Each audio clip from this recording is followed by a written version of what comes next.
All right, so the A's lost to the Angels, where they kind of had a convincing comeback. The A's were down 5-0 in this game through 7 innings, and in the eighth inning scored three. And I thought maybe the A's could pull it off, but unfortunately fell short.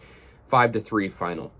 Yeah, the A's. I mean, their hitting wasn't that bad today, but I've said it many, many times. They're just not really powerful hitting wise in the lineup.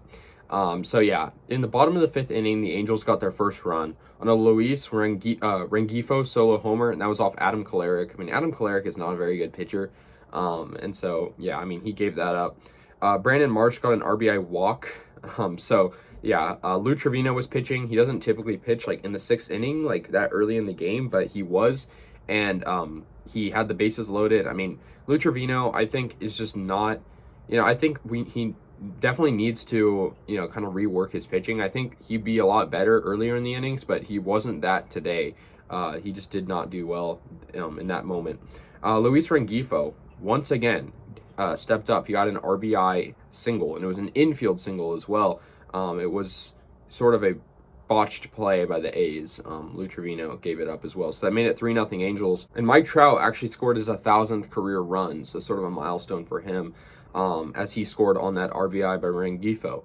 So yeah, and he's only the second player in Angels history to score 1,000 runs, and the third player in MLB with 1,000 runs, 1,000 plus runs, that is, 300 plus homers and 200 plus stolen bases by his age 30 season, joining Willie Mays and A-Rod.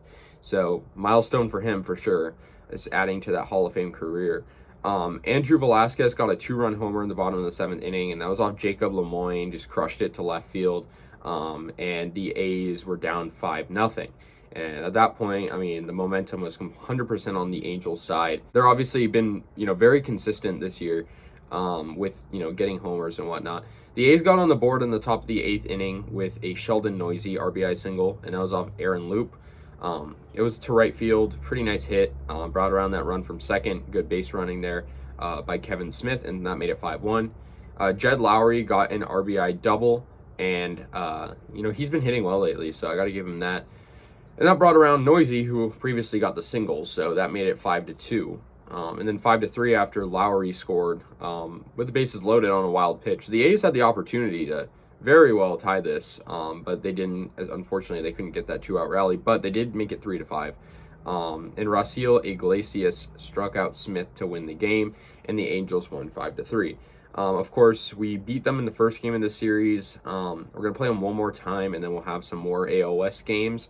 But honestly, I mean, it's just pretty bad, just the way the A's are playing overall, but also just like, these close games. It's just I know that the A's aren't going to win them usually, but at least they have hope sometimes. And it was a close game, and the Angels, they're a very good team. Their pitching isn't their strong suit, but their pitching did step up in this game, so I gotta give them that. But yeah, in the Angels, they had Lorenzen on the mound, who did pretty good. Their bullpen was pretty good except for Aaron Loup.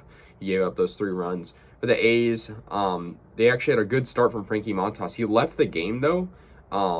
He only pitched 1.2 innings, and he took a comebacker to the hand, so I hope he's okay. And I know Ramon Laureano also left the game with a hit by pitch, I believe. So I know that that's concerning. So yeah, anyways, guys, A's lose 5-3 to the Angels. Let me know your thoughts. I'll see you guys later, and yeah, go A's.